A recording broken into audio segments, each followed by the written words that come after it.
Turning our attention now to the ASX, here's Matt Birney and Bulls and Bears with the latest public company views and interviews. Welcome to Bulls and Bears, brought to you today by mineral explorer Frontier Resources, ASX code FNT. I'm Matt Birney and I'm joined now by Tom Langley from Frontier Resources. Hi Tom. G'day Matt. Frontier Resources has been busy snapping up exploration projects in WA that are prospective for minerals critical to the electrification of the modern world. It recently picked up the Gascoigne rare earth project in WA's north and the cooee high purity alumina project west of Kalgoorlie, which it adds to its Murray-Dium rare earth project acquisition in South Australia. The company now has boots on the ground with first pass exploration at the Gascoigne rare earth project already appearing to show some potential. Okay Tom, firstly, tell me about the region around your Gascoigne rare earth project. Why do you think it's prospective for rare earths and what's to like about the area? Yeah, so the Gascoigne region has been underexplored and overlooked for a long time now, and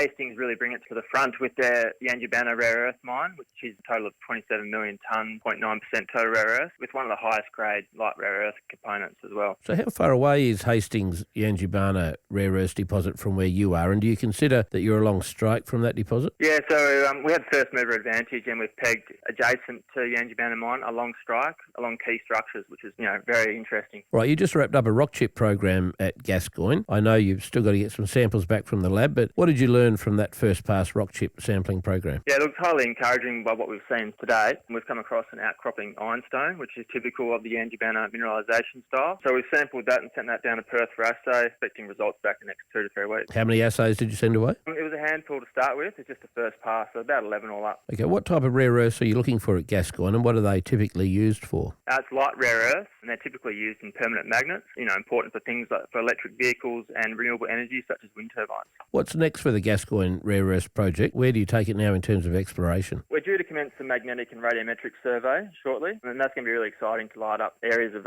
additional targets that we can follow up with drilling early next year. You recently picked up the cooee high purity alumina and kaolin project near Kalgoorlie. What's to like about that project? Well, to start with, we've pegged that area. It's on top of a large granite dome. It's prospective for kaolin, but it has a preservation of the regolith profile, similar to the Sandy Ridge kaolin mine, about 30 kilometres to the northeast. We've got the scale there if we can find some kaolin within the initial maiden drilling program next year as well. It's just a matter of hitting the ground now and getting drill rig out there. Tom Langley from Frontier Resources, thanks for joining me on Bulls and Bears today. And remember, we're only here to give you information, not advice, which you should of course seek independently. I'm Matt Birney and this is Bulls and Bears. For more public company CEO interviews, go to the Money page on the 6PR, 2GB and 3AW websites and click the Public Companies tab.